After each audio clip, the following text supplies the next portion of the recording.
Good evening, everyone. My name is Gamble. I'm the Vice President and PR for the Michael Brown Foundation. Thank you for joining us for our first ever virtual experience, and today marks the 6th year. We're having our 6th annual Michael Brown Memorial Weekend, and today we commemorate the life of Michael Brown Jr.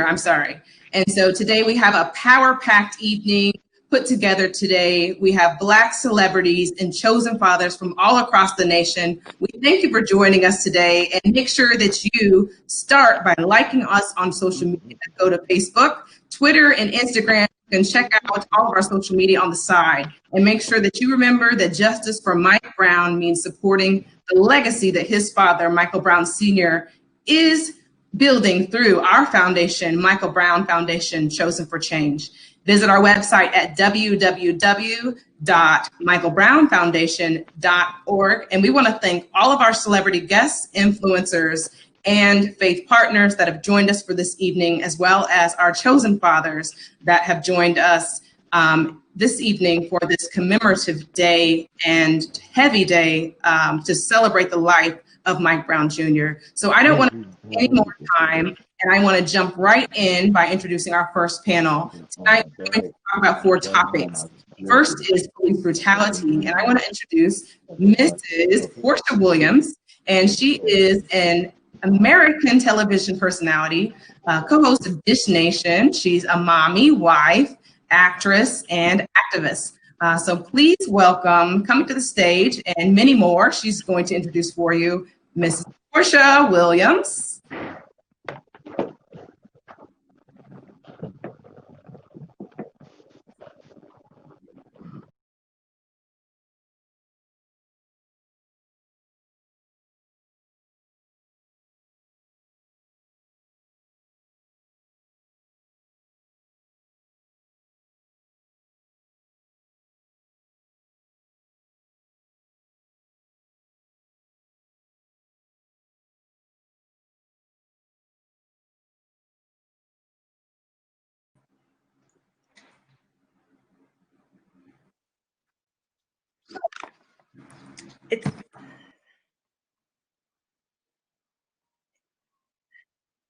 It says proportion on. 1 second. Sorry, guys. Just have to move this square. I cannot see. Hi, everyone. Just 1 second. You know, we are humans and we have tech issues from time. And right now I have a complete box blocking. There it is. All right. Here we go. Hello, everybody, and welcome, welcome, welcome. Thank you for joining us on this evening for this very, very important town hall. This is the Black Celebrities and Chosen Fathers virtual town hall hosted by the Michael Brown Foundation. And you all are taking part of it just by being here, and we appreciate you, and we hope you are blessed. We hope you receive information today that will help you move forward and be a part of the movement and a part of change that you can promote for yourself. I'll begin by introducing myself. I'm Porsha Williams, and I'll be the moderator for tonight's event. My session will be about police brutality, a very important subject. One of the reasons why this subject is so important is because African Americans make up 13% of people in the United States as of 2020. White people make up 76%. So that's a 63% difference. And there's only 100% difference in the amount of people who were killed by police as of 2020. And that is why we're having this conversation today. But let me go ahead and introduce our speakers, and then I'll move on to the chosen fathers. First, we have rapper Chance the Rapper. Thank you so much for being here. Chance the Rapper is very much known as a philanthropist. He uses his voice, his platform, and has done that for many years. And he is here to speak with us today as well. Hello. Hey, how are you? I am great. We also have Steven Jackson here, a former NBA player who is now an activist and has been leading a lot of different movements in his area. He is the brother and friend to George Floyd. So welcome. Okay. All right. And we also have Omar Dorsey. Thank you so much for being here. Omar Dorsey is an actor. He's been in films such as Django. You may have seen him in many other films. He is here to lend us his voice today as well. We also have legendary comedian Michael Colyar. Hello, I see you. And thank you so much for being here. Yes, you guys Thank may you know for him allowing from me to be Black. part of this. Absolutely. It's our honor to have you here with us today. And we see you're on the move, so we are blessed to have you. Hello, Omar Dorsey. I see you just got here. Hey, what's going on, Porsha? How you Omar, doing? hello. And then we also have Minister Dominique Alexander. And let me get the name of his foundation correct. He has founded the New Generation Action Network. Thank you for being here. You can go ahead and turn your camera on so we can see you. But let's go ahead and move on to our chosen fathers. Today we have Michael Brown Sr., co-founder of the Michael Brown Foundation. Thank you for being here, and thank you for putting on this event. Guys, I really want to remind you all to make sure that you donate to the Michael Brown Foundation by texting Mike Brown 63975. Hello, I see you down there, Dominic. How are you? How you doing? You doing all right? Can you hear me? Great. Yes, I hear you just fine. We also have Uncle Bobby X. He is here today. He's the co-founder of Love Not Blood campaign, as well as Families United for Justice. Thank you for being here so much. Hello, how you doing? I'm well. Well, I would love to be able to start with our chosen fathers. I'll start with you, Uncle Bobby X, who is the uncle of Oscar Grant III. If you could just please share with us the story about your loved one who was killed in police brutality. Yes, Oscar was murdered on January 1st, 2009 at the Fruitvale BART station. Many who have seen the movie Fruitvale Station actually seen the story of what happened to my nephew, Oscar Grant. The movie that portrayed our family and our struggle. Of course, he was murdered, laying in a prone position, face down, hands behind his back, crisscrossed to be handcuffed. Officer stands up, shoots him in the back, and then claimed he thought Oscar was reaching for a gun. And of course, from there, for the first time in California state history, an officer was arrested, charged, convicted, and sent to jail.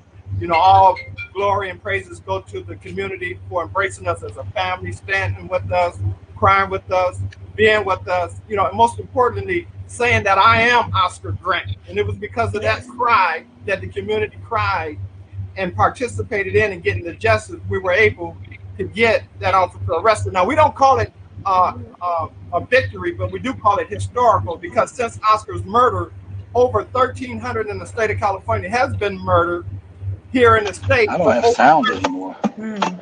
Over 13,000 has been murdered across this country.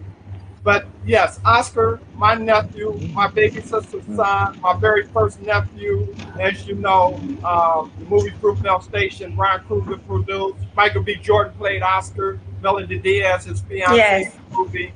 So I just wanted to share that. I don't know how much time I have to give any more details, but I think most importantly, it was Oscar that became the flashpoint of the movement that we see happening today.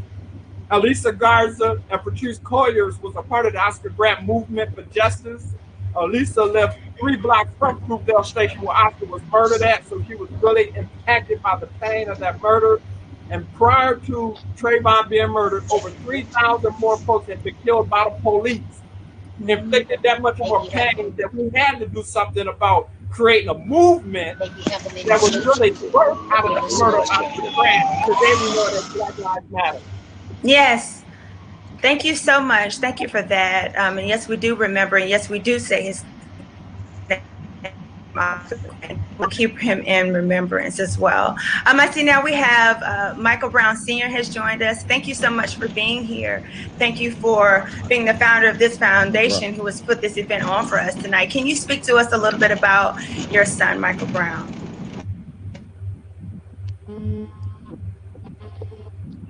Are we frozen? Uh-oh. I can't hear you. Can you hear me? You hear me? Can you hear me, Yeah, we had froze for a Mr. second. Brown? I couldn't hear you. Okay. Can you hear me now? It's kind of low. The audio is kind of low. Oh, okay. Okay. Maybe if I speak a little I louder, can't hear that'll anybody. help. I can hear you. Can you hear me, sir? I can hear you. Hello, anybody? I can hear you, Michael. Can you hear me? The audio is low. I can barely hear what they're saying. Oh no. I can't hear Maybe anything. if you have an One earpiece that second, you I'm can trying put to fix this in. audio. All right. Okay. Okay. You All can right. hear Well, me? we can. Yes, I can hear you just I can fine. hear you. We can hear you. Can you hear me, sir? But I can't hear her. I can't hear I can hear you you just though. good. I You can't hear can't. you. Yeah, I can't hear Can anybody except one fella. Reload on your bottom left, that circular recycle emoji, press that. It's at the Y'all bottom must be left. You going got through T-Mobile. The circle. that helps. T-Mobile. You gotta laugh, right? It's Did you because of Michael's top. He looks like he's from Augusta. That's why we having side look at I'm Mr. just Brown? gonna jump on Patrick's real quick. Patrick's here at the house. I'm just gonna jump on here so I can hear what you say. All right. Okay, all right. He came for me doing No testing. problem. I gotta go for him. I gotta get for him. Yeah, I got the lighting better now. Well, I want to wait on Mr. Brown if My civil that's what you rights guys guy is think we should causing do. technical difficulties. Okay. I'm on Patrick. Okay, there we go. Okay, that's fine. Okay, so you hear me just fine? Okay, good. I was just welcoming you into the conversation and thanking you for founding this foundation and the reason why we're here. We just want you to take a moment and speak to us about Michael Brown Jr. Michael Brown was average 18-year-old trying to find himself. Like girls, like driving, just an average kid, you know. Sadly, his life was taken August 9, 2014 by Walking Black with a friend. The world went up in the uproar, you know, for the loss of him. And I really appreciate everybody that stood up for what they believe in. And the fight continues, you know, even though the prosecutor didn't think to prosecute the murderer that killed Michael Brown. I'm still going to stand out here and fight for other families and try to help them get justice.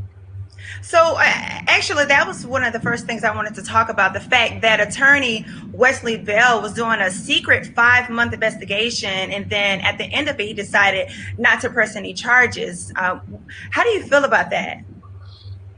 Definitely, I'm upset about it, you know, but I didn't want to react in a certain way, like I didn't have no respect for my son or for the movement that we have going on. So I took it across the chin. We still have different avenues that we can go through. We got Corey Bush in office now.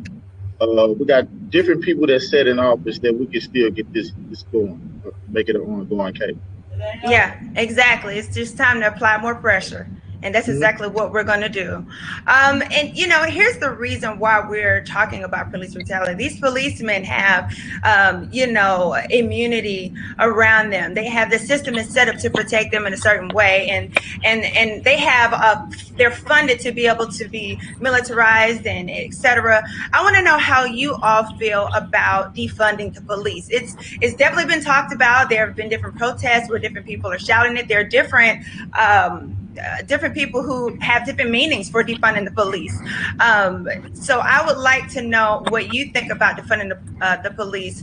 Chance the Rapper, let me know where you stand on that. Yes. First of all, I just want to say it's an honor to be on this call with all these gentlemen, and it's great to meet you. I feel like it makes total sense to defund the police. The simple fact that they have way too much money in a lot of cities, a lot of major cities like Chicago, is you know, a larger percentage of our city budget than, you know, planning, education, mental health services overall combined. They're dwarfed by the city budget for policing because they want the police to be militarized. It's not even necessarily that they're all getting paid. It's just that we spend a ton of money on the militarization of the police and on being honest, having to settle in court for police misconduct. And so, there was this huge movement this year to, in the wake of the death of George Floyd and Breonna Taylor and so many others, to have a lot of school contracts terminated because there's a lot of money that the police get outside of their regulated budget that they receive from contracts with public schools. So, for example, in Chicago, they were voting on whether or not to continue the contract with between Chicago Public Schools and Chicago Police Department, and it was a $30 million contract, basically just to have police officers stationed at as many schools as possible. And when I say as many schools as possible, I mean as many schools in the Black neighborhood. Right. A lot of my white counterparts I was growing up with, they never had a police officer in their school. They didn't have that presence, right? But that in itself is police violence, having to be, for the simple fact that there's been school shootings at schools that have police officers, just goes to show that it's not necessarily the safest practice to have them in the school with kids, and it just is kind of just bad for your mental state overall. But I digress. Basically, they voted to keep the contract. So Chicago Public Schools, our board that gets their money from the city, decided to allocate $30 million from their budget to the police for an ongoing contract to be in our schools. And then the mayor just decided 2 days ago that they're going to do remote learning. So the point of defunding the police is not just to make our police weaker, and that's like in itself is a stupid idea. But it's specifically that we don't spend the money that the cities and states have in places that they could be used, like education, like mental health services, like jobs programs. And so we want that money to, like a lot of crime is based off of not having your essential needs. And so people are growing up with PTSD and fucking bipolar disorder and schizophrenia and all these different things, and they don't have mental health services. Or if the school is the worst on the south and west sides of Chicago, which is the Black sides of Chicago, if the schools are worse there and the jobs are scarce and the health care is terrible and the mental health services don't even exist and the parks are shitty, and you know what I'm saying, and there's all these things it just go on and on. But you got money for policing, which is but I just started talking for a long ass time. No, it's fine. I'm glad that you explained that, because a lot of people feel like defunding the police means we're trying to not pay the police to do their job. That's not the case. That we just want to reallocate that money to be used within our communities, which is very, very important. Michael Colyar, did you want to get in on this topic? Yeah, I think it's semantics. I think it's the words. I don't think we should be funding the police. We should snatch that money from their ass, that's for sure, and use it in other places. But I think by saying defunding it, it puts that connotation out there that we're trying to take from the police. And in a society where folks are always crying about law and order, then you automatically create a group of people who want to stand against that because you feel like you're taking from the police. The two things that have to happen for us to save our communities is, first, we have to re-educate the police who are allowed to stay there. And secondly, we really got to punish the ones who do wrong. I mean, a lot of stuff the police do is obviously some terrible shit. It's obvious. And you see it, and it's like, well, we got to, you don't see the whole picture, so we need a little more time to look at it. And then when they get through it all, they looking and analyzing, they always rationalize that the cop did the right thing, which is bullshit. So what we have to start doing is taking something from the police. Every time something go down and the police do something, we got to take some shit from their families. Dick Gregory said. No, you're right. Dick Gregory said a long time ago that when cops become cops, that they should have some type of college program for their children. Right. And as soon as a cop do something wrong, you snatch that college program from their kids. Stop is thinking, well, if I fuck up out there, my kid ain't gonna get his education, which sort of puts him on his P's and Q's. I'm not saying that's exactly the thing to really clear that we have police officers. That's the only way they're gonna stop all this bad behavior. If every time they fuck up, they get to go home, then they don't have any incentive not to fuck up. It just don't make sense. Right. I'm sorry. That's true. And no, you're so right. And the thing is that our policemen, when they do something, there's no accountability there. There's no system. There's no place for us to be able to see what they have done from one place to another. So they go get another job. They still have their pension. They have qualified immunity. We as citizens can't sue their pension, so they still get all their money. Now, speaking of accountability, that's one of the things that, I have a big issue with, because when you tell people to go vote, you want them to be an educated voter. You want them to vote for someone who will make change specifically for what will help us in our communities. And we have to hold these local, state officials and federal officials accountable. Omar Dorsey, can you talk to me about how we can help them or demand them to take responsibility in cases of police brutality? Yeah, definitely. I actually have an initiative along with Anthony Mackie called I Am a Man Vote. And we're trying our best to educate as many Black men and women as we can with the politicians and the people who are actually running for office. So that's because I know a lot of that is not done. When I was younger, these were the people who used to come to church and talk, and we would be able to sit and talk to them and ask them what their agendas are. So what Anthony and I are trying to do is have these conversations with them online and see, exactly what is your agenda, because we can get so distracted now. This one politician might have a commercial, and you might think that might be what their agenda is, until you hit them. You really sit them down and try to find the brass tacks of exactly what do you want to do for me and my people. That's all I really care about. That's right. But nobody else cares about us. No, so we got.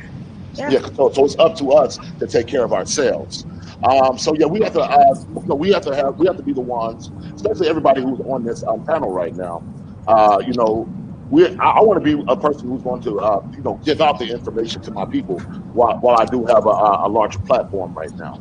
So that's exactly what we have to do. We have to talk to these politicians and people who are potentially running and see exactly what they have to offer to us. Absolutely. Now, I want to speak to you, Stephen Jackson, about personal experience. I don't know if you yourself has experienced police brutality, but of course we all know about, God rest his soul, George Floyd, who died at the hands of police. Can you speak to us about how you're coping with that and how you immediately jumped into action to get justice for your family member?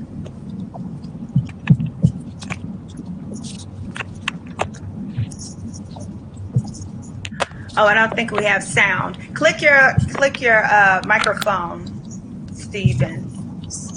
Make sure we have sound. Or at the bottom on the left next to live, press the refresh button and refresh your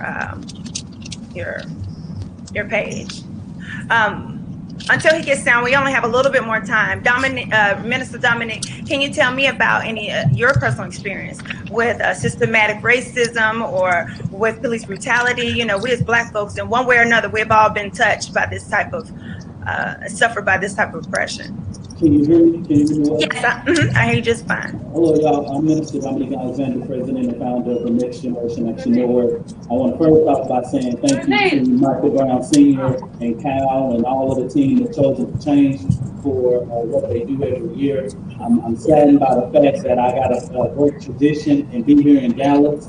I normally come there every August night to stand with my brother and sister.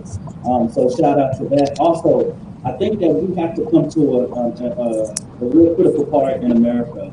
I think sometimes we try to make words be acceptable to them. And at the end of the day, the oppression that they have put over us for 400 years have not been acceptable to us, right? So one of the things that NJN has done is that we have made sure that if you want to look at and focus and offer over defund, what we did was to say, okay, we're going to also talk about defunding, we're going to reimagine, reclaiming, and then we're going to actually reinvest, right? We're going to take these money away from you that you use to oppress our communities. You cannot police poverty, right? You cannot arrest your way out of of prostitution. You cannot arrest your way out of gambling. You cannot arrest your way out of narcotics. We know what happened with the 1993 crime bill. We know what it did to Black communities, right? We know what it did. So what we need to do is we need to snatch that money and bring that back in our community. And then guess what? You don't have a conversation about whether Chicago has urban violence, whether Dallas has urban violence. Don't tell me about urban violence if Boo and all of them can have a rec center or a community school because Chicago is trying to balance a $1.3 billion budget paying police officers when they're closing 20 schools every year. You know what I'm saying? So at the end of the day, no one else want to have the conversation, but they want to point at it and say black on black crime and black on black this. Give us our resources in our community, and guess what? You ain't got to come in there. We will protect our own community. We will educate our own babies. Just give us the resources, and guess what? We ain't asking for no handouts. We just asking for the same damn tax base. Exactly. Our community, what we're asking for is back, right?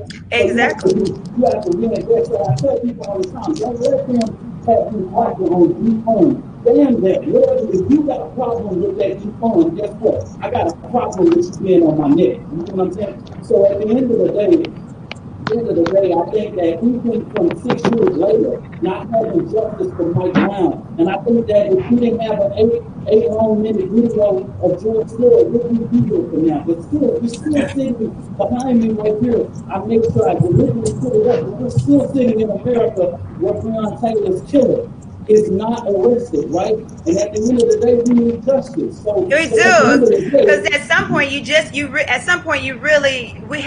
has to be us not just crying about it. You have to empower the people, and of course, the same way at the end of the day, it's going to take money for that to happen. That needs to be put into the community, and we need to be taught economically how to take care of the money once we do get it. But Stephen Jackson, can you also talk to us about, your personal experience? In this society, we all leave the house. We don't know what could happen to any of our family members, and here you got a phone call that your friend, your brother, was actually killed by the police in that way. How did you cope with that, and how did you even begin or get to the point to seek justice? Because I would think you just be so taken by it happening and thinking that, oh my gosh, I have to fight for this, but it should just come naturally.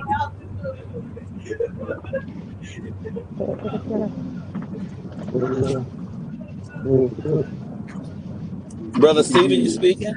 We still don't have sound on Steven, tech team. Okay. Okay. All right. Could I jump in while we wait? Sure, absolutely. I know you got 914 people on here, so everybody ain't gonna be able to talk. I just want to get mine in real quick.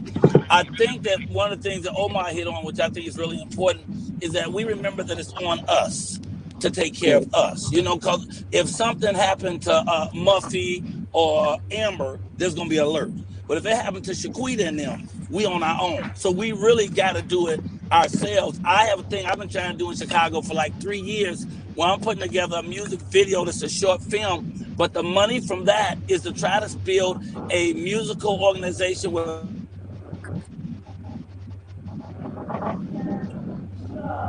The signal went out. Okay, I think he just froze. Can y'all hear me? Okay, did he unfreeze? Okay, there you go. Just go back a little bit. We get you, sir. We got you back, Stephen. Can y'all hear me now? Yes. Were you done, Michael? Yes, sir. Oh, yes, okay. sir. Well, no, I can stop. I yield to the brother. Okay. Thank you. Appreciate it, Mike. First of all, I just want to tell everybody on here, my brothers and sisters, I love all y'all from the bottom of my soul. I think I give everything back to have my brother back. It was one of the worst situations in my life, but this is the situation we in. With me stepping up for my brother and putting everything I have on the line to get justice for him and justice for my people. I've inherited so many other mothers' pain who don't have a Stephen Jackson to speak up for them, who don't have a celebrity to speak up for their loss. So I've inherited so much pain from so many other people that I'm willing to put my life on the line for my people and for justice and for equality for my people. And I haven't had time to mourn. I really don't know how I feel because God put me in this position for a reason. So I've embraced it. I'm telling all y'all now, I'm fighting for us, for a better day, for all of us to get treated like human beings and not animals. And I think my brother's death is definitely not going in vain. His name is going to be the name of change. And if this is where my life came, I'd rather be noticed for fighting for my people than be noticed for basketball any day. And I just appreciate all y'all, and I appreciate being here. Thank you. Thank you. And we appreciate you too. And we have definitely seen all the work you've been doing and jumping into action. You know, it's not easy for a lot of public figures. They don't want to have anything to say because they may lose this endorsement or this future deal or that future deal. But as I tell a lot of people, we are fighting life or death at this moment. There's 2 pandemics happening. And, you know, we cannot just sit aside and let our people be harmed over and over and over without getting educated, get informed, and find out what we need to do. But I'd like to give the closing moments to Michael Brown Sr. If you have anything that you wanted to add to this moment or tell us what today means to you.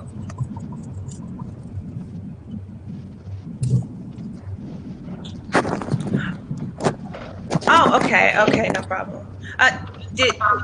Okay, well, before we get to Michael Brown Sr., we have Shaun King who joined us. Do you have any, because I'm going to let you have the closing, I want you to have the closing thoughts. Shaun King, do you have anything you want to add to the conversation before we go? Sure, yeah, Porsha, you've done a great job, and Thank you. It's my honor to be here with all of you and give my love and support to Michael Brown Sr. Just 2 quick things that I want to say. I love all the brothers that are on here, and one of my favorite people in the world is Uncle Bobby. Uncle Bobby, it's good to see you. We love and appreciate you and send our love to the family. One thing I wanted to say is, in these moments where we start to unify with one another, pay particular attention to people and voices that try to divide us and try to make us hate one another, to try to make us not stand with our brother Stephen Jackson, or to not stand and support our brother Chance, or to not stand with the family of Michael Brown. We've seen this over and over again. When we start to have momentum, all of a sudden people say, well, you shouldn't stand with this person or that person. And before you know it, if we listen to all those voices, we'll have nobody to support and nobody to stand with. And when you are in need, there'll be nobody there to have your back because we've already abandoned each other. And so during these most difficult moments, these aren't moments where we have to be petty. These are moments, Porsha, where we have to pull together and support each other. And sometimes that does mean weathering difficult moments. Sometimes that means having difficult conversations. But we're so quick, and some of this is a result of social media culture and other things. We're so quick to cancel each other. Right. And right now we can't afford to bail out on one another. And so when I see the men that are here, I'm glad to stand with you and to support you. I just wanted to say, I wanted to give a quick point of something, Porsha, that I've seen that has worked. Now, many of us, including Michael Brown Sr., we actually fought hard to elect Wesley Bell. And you asked Michael Brown Sr. about that, and we're all very disappointed in that conclusion. But I wanted to give an illustration of something that happened that was profound. We just helped to elect a new district attorney in San Francisco. His name is Chesa Boudin.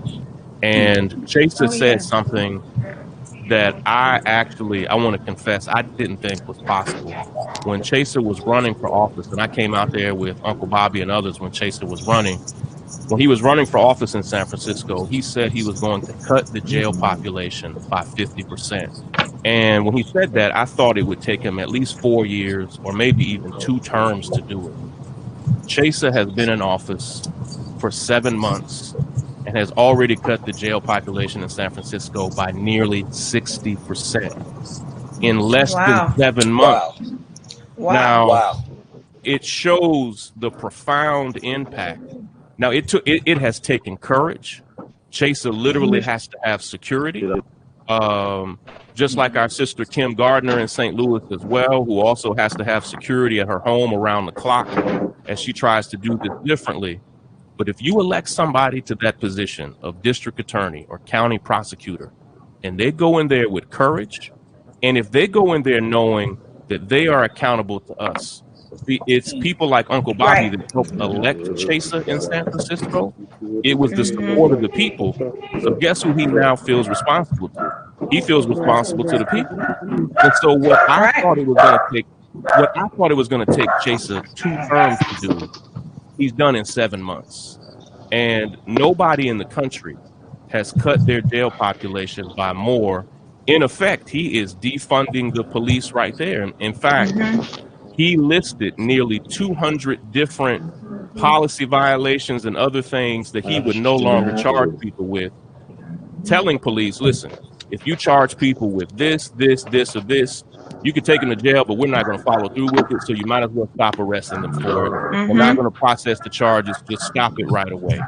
And that's the thing. When we put these people into office, it's about holding them accountable. They just do your job. That's it. Nobody asks you to do nothing. It is your job to serve the people. And that's what it looks like when somebody does it the right way. I really wanted to hear from Michael Brown Sr. before he left, but I believe he's going to stay on for the rest of the panel. So I'm going to go ahead and introduce our performer. Thank you so much, everybody in this panel, for being here. I thoroughly enjoyed it. Thank you, everybody who was watching. I hope you got something from it. And please follow all these individuals who have foundations and movements of their own. So I'm going to bring in Raheem Devon with his performance. Thank you so much. Hey, I don't know why. Oh, I said they loaded cock and name is you. Hey, I said they loaded cock and name is you. Yo, peace, world, it's the Love King of R&B, Raheem Devon here, leader of the Love Life Foundation. It's been 6 years since the assassination of Mike Brown. I made the decision to be part of the change, and I encourage you to be part of the change that you want to see. And with that being said, let's get to it. Hey, hey, hey. Oh, yeah. I don't know why. Oh, the loaded cock and name is you. Oh, I said they loaded cock and I said they living like they bulletproof. Ooh. I said they loaded cock and name is you. Oh, the loaded cock and name is you. Oh, that some will die on the oil and kill up the land and charge it for taxes, then blame Uncle Sam, then read your rights, then charge it for nothing. Now who's really gangster? Tell me who's frontin'? Murdering sons and ravish your daughters. Here overseas and across the waters, we got tanks and missiles and bombs and grenades. Inject the land with drugs and AIDS. You better pray to the moonchild, remember and praise. Politicians can't help it, they just puppets and slaves. Trying to get paid, and you are too. What you gonna do when I'm gonna point it at you? I said we're living. Hey, hey, hey, hey, hey. I said we know the copy name true.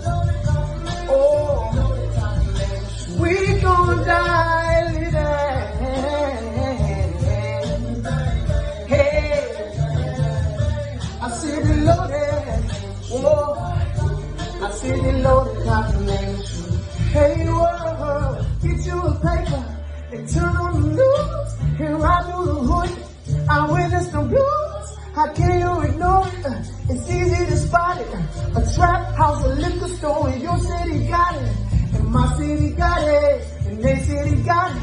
This world is chaotic. Nothing symbolic. So our babies perish.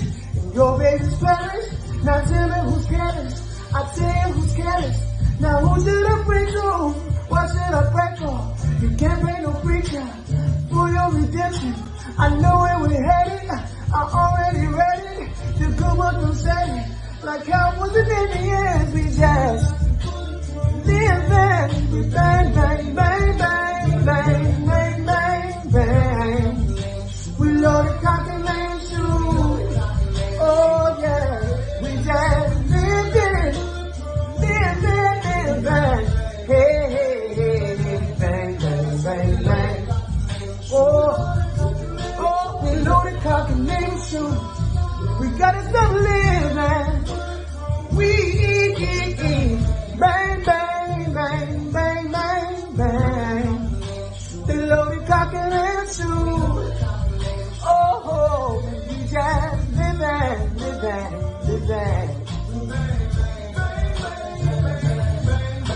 They loaded cock and name shoes. They loaded cock and name shoes. Hey, I said they living like they bulletproof. Yeah, they bang, bang, bang, bang, bang, bang.